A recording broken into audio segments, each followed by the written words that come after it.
Tuni ni khua cookie history channel up and I ngai ding we hi lehin highway a free movement ni hon ding pau chuban kina popular government chong le het lowa kho si lowa kho phep to ngai thau hi te lunglut ten apana pat a chai chan gi yen lunglut te in ana ngai chi o hi te me hi te cookie te to ki sat wa hin tuni ni khua hin ku ki te ka ki chawin ka ki sel le lewe ti thu yang am pon I ki chi am nau yang I ma cha chu am ta pon hi hin la hi chi kang pu pi hlang hai wi a hi na banga ti la banga a ki man cha thi lu pau hi amon a panic pe nu che hin la hi chi hai wi a lam hla ding ki ti pen hi kuidang jong hin man cha ki lo ding ku ki thing nui so group mo hin man cha a hin khon do thiu che hi na hi chong le mei lei government ong ru na manipula president rule ke kwai na yong hi a hin tung do ke ding hi adang hung hi ke loading ku ki ten hi chi president rule tha na dinga diran government so lo president rule ini ki bol diu hin chi bol po win hin la tu hin hi chi mei lei asan government tun do na dinga hin ku ki am le ho ong ki lung tu ki dwa mei lei te tong ki thu ki dwa le popular government cho bai chi hian a hin sim do ki deu hin chubana hin imu menu thana dinga hi sik schedule hi kuki CSO ho na hin lawa MDC election ai thanup nan nei wale e ho le ho hung ki tha tu ki deu che pha le chun hi chi kuki te movement chu hung ki chai ding free movement jang bai che khana me hei te na hin mu dingu chong le manipul integration nang ke ke loading chubana chu I cham that nu chu I ki zu mang ke du khunung let chat theluwa diu ji a hin hi chi video hi keman Mipi khil na dinga ka hin sim cha hi Bangam thang le puzam tho em le kai lai chu han lang le em le ho resignation pi ben tin ku ki CSO ha hin ku ki thing nu ho hin ni pi hin boy kit naw hitin sam kit naw hitin ayen la tu chunga hi sadal movement e bolwa bangam thang le puzam tho pu tian ho ki mon resignation pi han iti sangwa thu pi ro tu chi separate administration idal chung we hitan e hi wangin emle ho nga na ding hin koi macha CSO jang apiang pun koi mathing noi mi jang apiang pun mi pin jang eno po win e ho le ho kiling thimbol to win tu ni ni khon hi chi SM movement hi pum chalin chal thei to po na san hi to bang ni ha pha e mu sa patin thangwa mal lang ong hi chi ko ki history channel ni we ho yu sin na chungwa ka pa na kan pum hi tu ni la a hi chi video kan sim nun na pe ne hi lehin hi chi thu ta hi chi thu yo hi chi ki yo lat na hi chi ta san the he ti ho I chung chang wa thu so le I gam chung wa thu so ho hi I dat khan wa het khan wa so dinga lo mo ki sat wa ki pa pi dinga lo mo ki pa pi wa e ho le ho jong I zo lat lo wa rong le Indian government in jong I zo lat lo di tup na ji a hi chi video hi kan sim he I gam chung wa thu la la khat hong swa le I ti le hang ai chen hom piu sung ko te manipur naga ho hi center force on a za a I ti le hai ga ma chang me thei te hi center force on a thu wala a I ti le ku ki te thu hi ala lo ham ti pa he tu ni la hi explain hin bol deu he number 1 a naga te thu ala na hi thildang ji hi poi am hon lamkai phata anei win mi ding pha hi jong le am ho ding nga hi aphat na adang thil ji hi pon principal nei ta HTH mu wa khun a se ngai a se ya Indian government in tum so na pi loading separate constitution le separate flag a thu min chi a thil thum te ni san ja a khu government in jong a ki cha no hin alung thimu su hilding nom lo wa chi mui wa thi khu khutinga sa yung hin chong le jan nei ta za le nam mi te bo lo he chuban ke na mei thei te hi I ti le central force in a thu la ham iho sanga thu la zo ham ti al hin tildang ji hikit pun amon em lek lan do ho jang hi sumle pa ya lop te hi wangwin iho sanga democratic jama kilhan do ji wa hi Mipi thalanga ahin tun do ho hi Mipi to keu the jin Mipi lungnat na he the jin iho hon wang Mipi lungnat na piam jang hepun achi na otip nain apha thi lungan thil hi jin amo tip na le me rei te tip na chu ubang ji lo hin he ji chu bu mayong chun me rei te hi state me hi ta win e ho state me lo hi win e ho gama hin gornal pa in ki san lang gornal pa han lang office han lang le e ho thu yang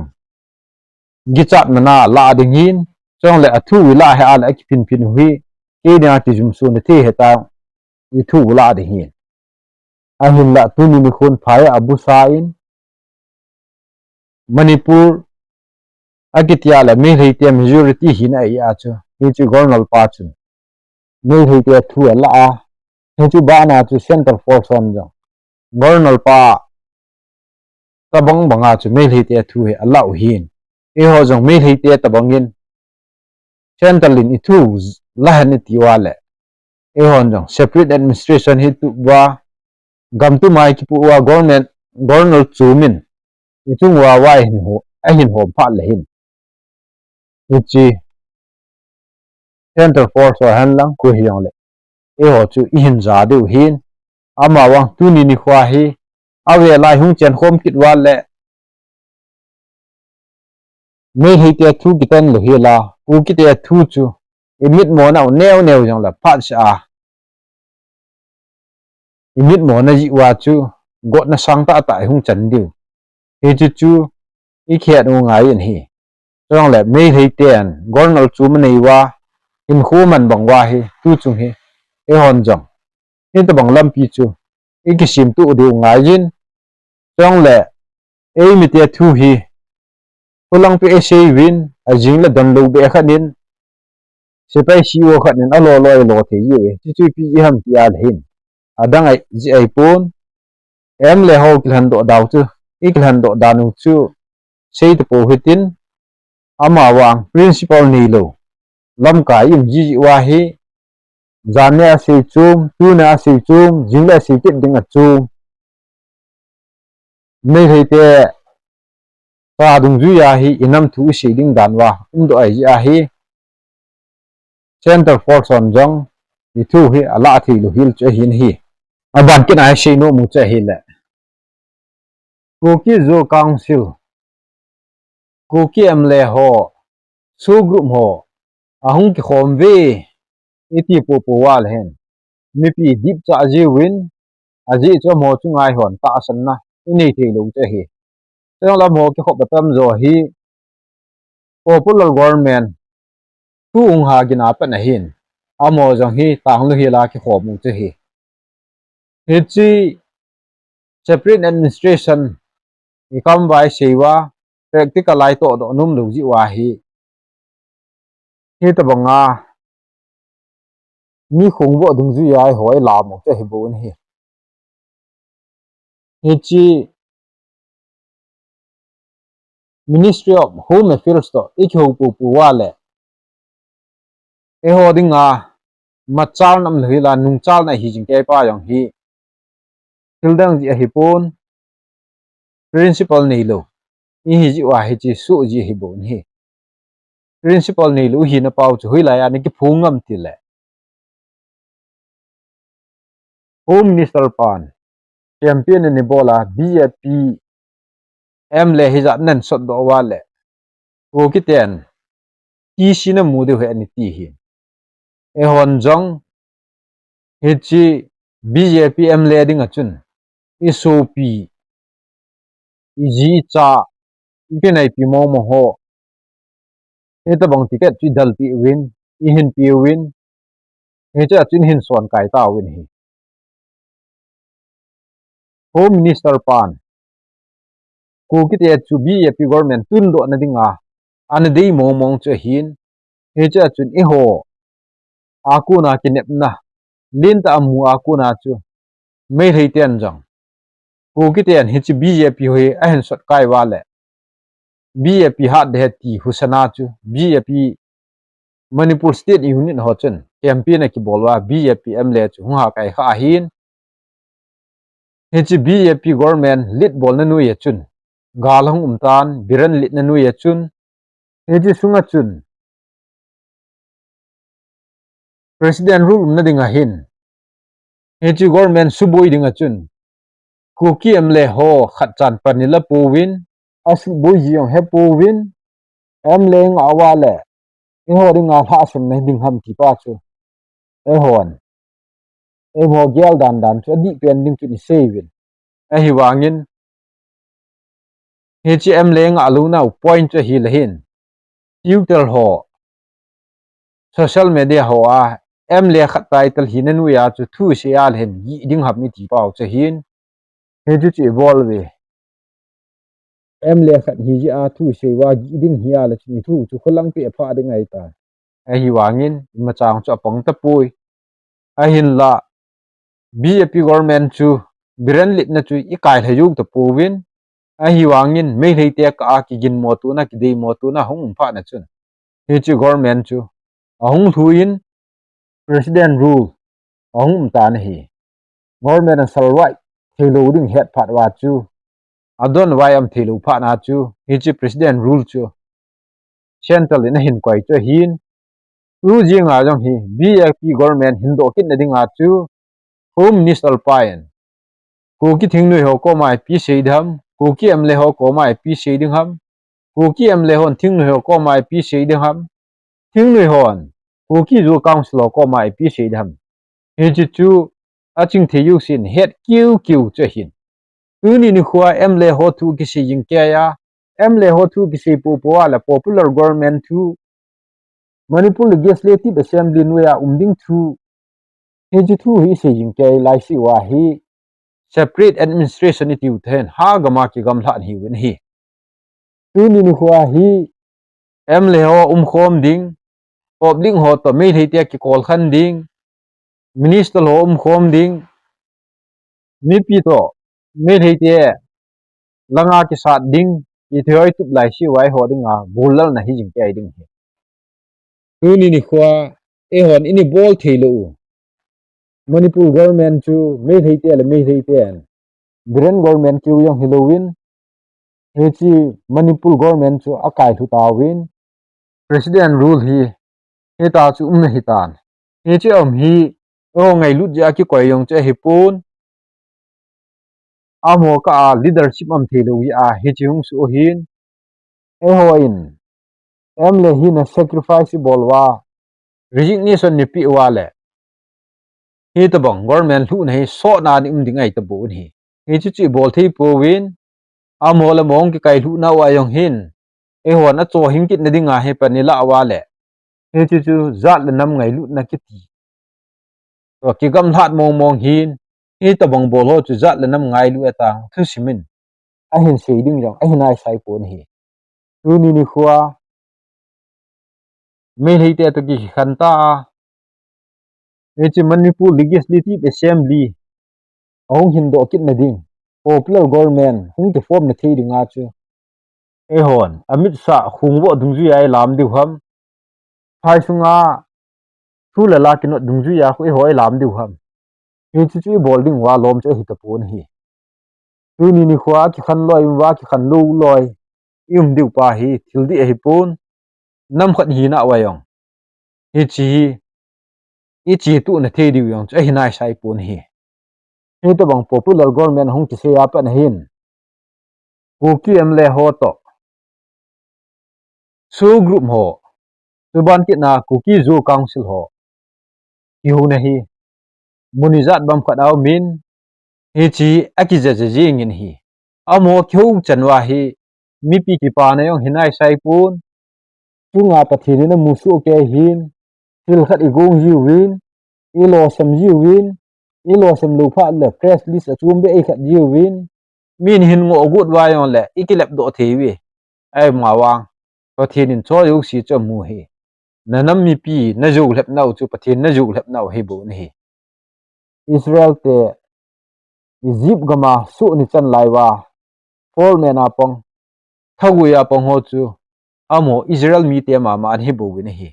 mi de nga pong chu hi chi pan mun ani pi wa anam mi te goi kita ni goi sa bang wa chu hi chu ku ki am le ho yo hi ta bang din mun chu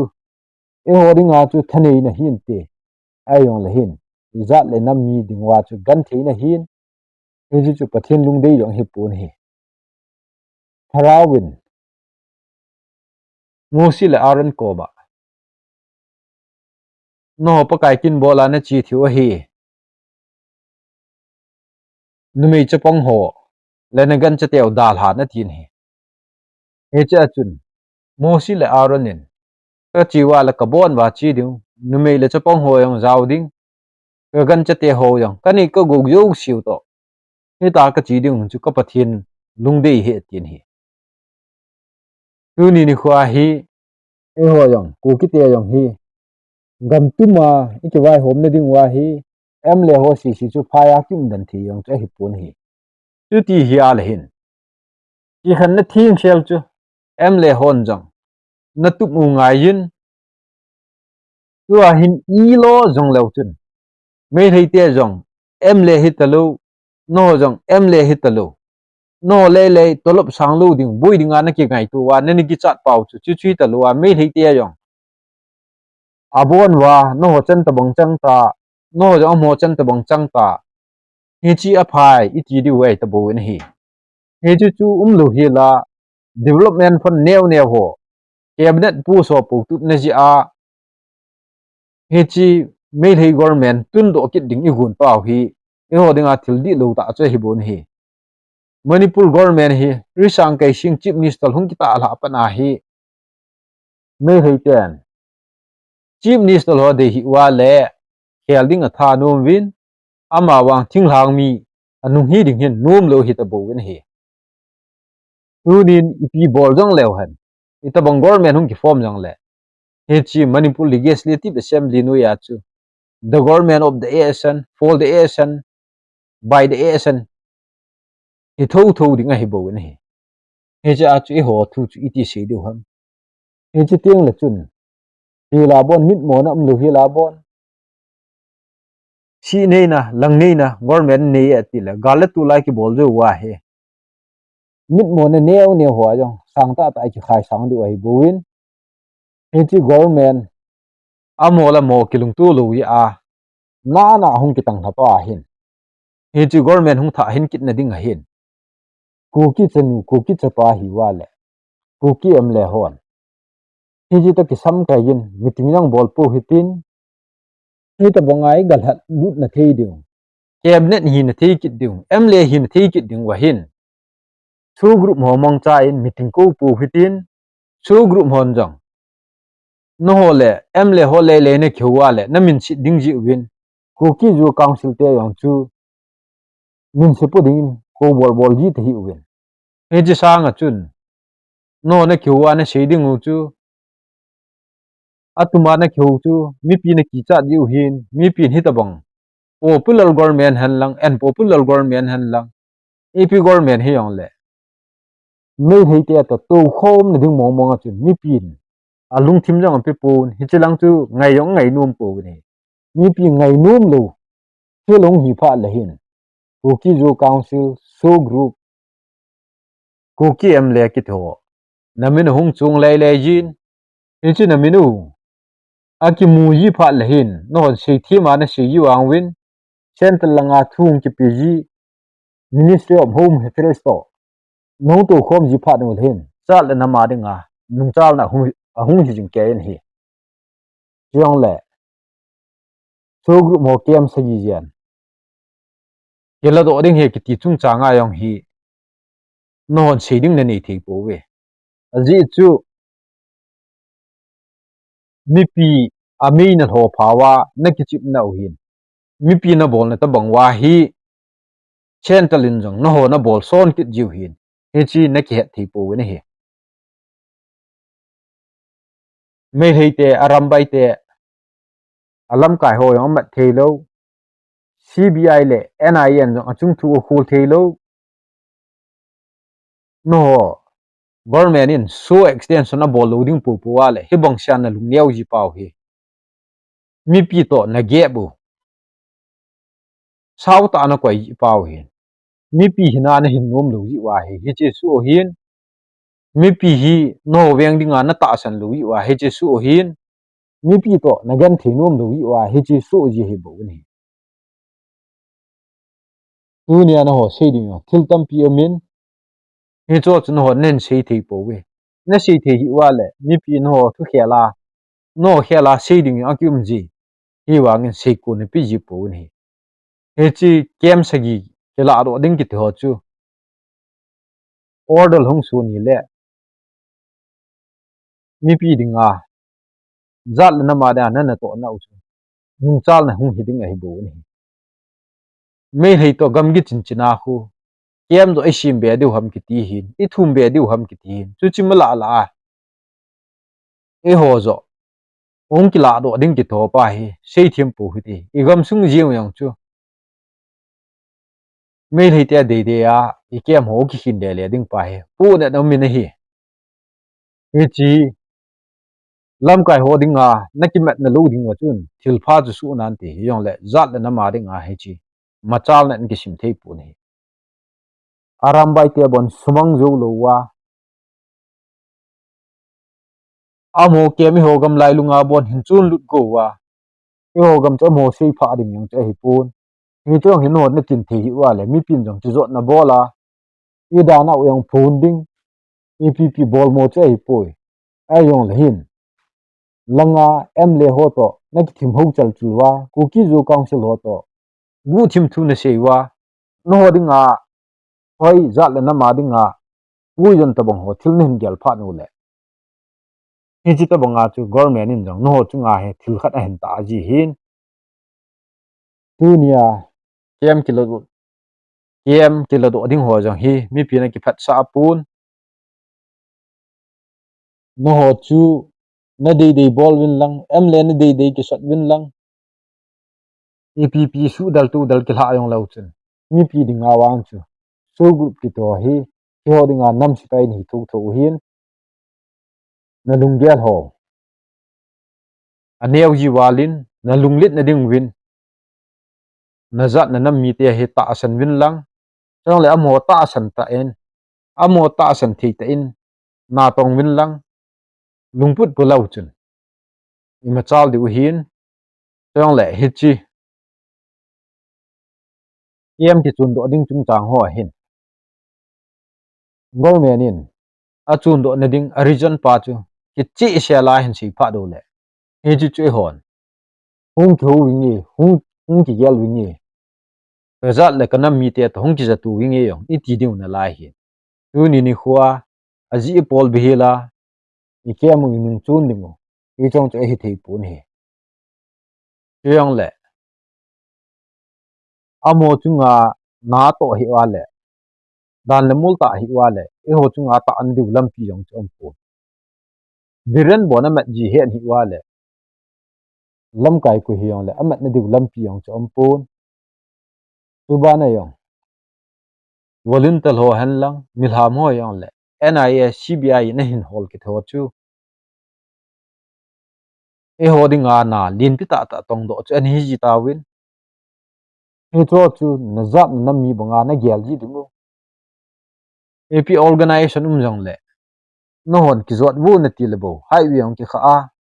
hong na til bo ki hong the hin e cho ta bong pu na ya la chu I control civil society organization ho yang hi I hil ji wa tu ni khwa mi cha ki tong khai ni khat e cha yong en pha ding tu ni khwa mi phai tong le e yong hin pha na ding ni khum ji hi bo US to Israel kun a citizenship hul chi tourist ho jing jong minan to kha le phu line min hin na yong le hu do na ding ki sabu yin ti a hu wan nu yam him tel a hi US citizenship to Israel citizenship hi lấy sự chung bùm pin mình tâm pe na gẻ là azap pe hi chú chú coi mình tâm hầm tì lệ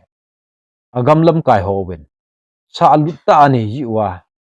amodinga vút khát mấy mấy chú yong lệ chun zat vút sang thu pi zo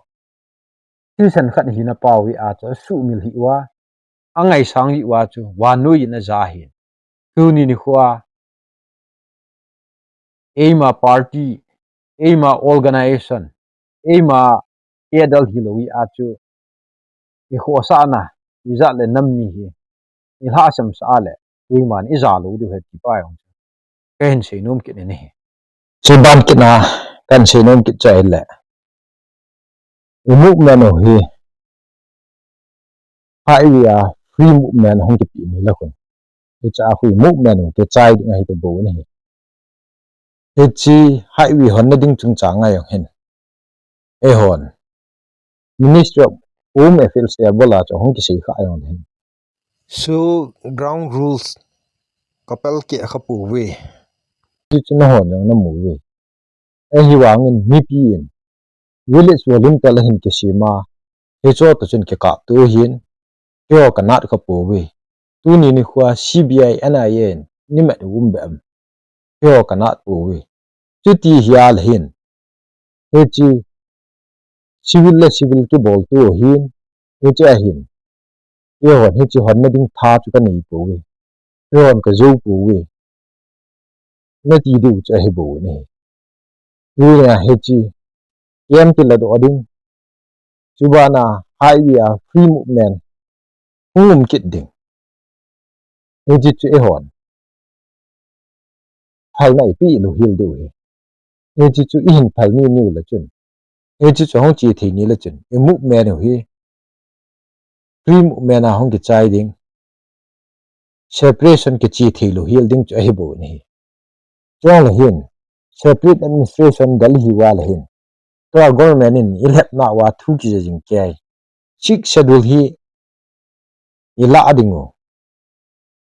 autonomous district council election hung chi ding ki pa he e hoding a thin ai bo win hi chi chu Manipur government to central government to so group te ni nani kheu na wa chu Manipur integration ke loading ta ni sei lai wa chu HR chu biranin h ADC election ding pa hi h six schedule ho hung chi ding pa hi et Manipur ke na ding a ke yin secretary ni ka sa adam ta h election pa hi ani phat sa lo hin aman ka phat sa pui ta kama phung lu an to a pu do a HADC election ding pa hi hajing ata kumija ni ini nga sa u che hin ini joulhep mu che hin u chung gala hi ichi six schedule po a yang hi central government in i hin doi wale ichi chu me thi te ti khan na thing sial cha hi pon la hu te to i khan ding pa hi ha gela gelu ngayin Christian state hi tu wale hin Pathen ni yang ipan pi du hin ichi me thi te to chopol de do amma me thi chief minister ho iko wa pastor reverend hon taw na man pi ding ki chu Puyun sunga puyu ding iki chu ai cho to bong chu gam sunga da cho pol na hin e ho yang milim ho isu lo hi Pathen ding a lungnat na ta che hi bowin u chung gal hi o la ma yong thing se lai do ngain tong le me hi te to ki khan na pa hi any forms chukit le lampi yong le gi khan thing sel ding pa hi I tu mu ngain free movement ki ti chu e ho movement hung lo hi meeting le ipi ding wa hi ki gyal jing pe ngain tong le government in me hi te to ikau neutralize bol na ding be ma so group mo le em le ho le ko ki jo council ho I hin man na lo ding win a bolin ki bolo hitin tu ni khwa hin gamdal na ding a cho aphat cha hing set mo hitan kui pa ham khanin guzu ki chai ting le phaili Pathen ki boi pi han ti te tabang da na hi thil gelwa le tu ni khwa zal nam galai lut wa he chi gal ki chai thu chip lang le hin nam na Pathen ki tong yin tin a ha le movement Pathen ki chi pi han ki ti ilung thim ba na le hin he chu wa na ga hi boin ni pi yo siang chip lang ta la khun na ho ni pi na hin tin do chip du ki ti chu a hi thei pon to ni pi sat pe na hi he cho he aza ji zo he du hin a chai ni ke kan chi num chai le ko ki sunga abol thei mo mo ho ko ki so group mo hin ko ki em le ho hin to la ko ki zo council te hin nam pya de nga ki pal na gu thim thima na hin gun ji wa he chi me thei te government Pathen a kai lu sa he chi Manipur Legislative Assembly ki tun do kit na ding popular government han lang ita bang government he yong le he cha pat la ding pat de la thi na ding wa ni ki thim ho jal jal ji wa le hin ni pil hapin jang yoi po win Pathen jang oi po win hab da khat jang sung ji lo win he ti chut i gam sung wa me lei ten i hin bu lu ji win khi na man na keno to na om jing ke yin hi he chi awela me lei te to chen khom ding i tup ji pau me lei ho assembly ho la cabinet hi ding em le hi kit ding development new ho bui pi ding izat le nam machal na sanga e ma le iji cha jalen na ding nup sa na ding zat le nam mi te Pathen nam than mi te dinga ki pal pal no i hin bol ji tiang le igam sungu thisan su na en a hin jui pai ji pa hi Pathen ani khul gil ji hitin e ho le ho jang khulu hitin ni ta bang thu ka hin se yu tiang le hin hoi la ya mi thi mam hoi la ya kino tu nam mam e ma lit ding de ji a ipem khat hin bol ji tiang le hin iza le nam sungwa hamsit na hong thung ji ho hi gyalu hitin Pathen ni phal pi po we ni ta bang ka chi pi su ana le hamsit na na sata za le na ma hun keu hi a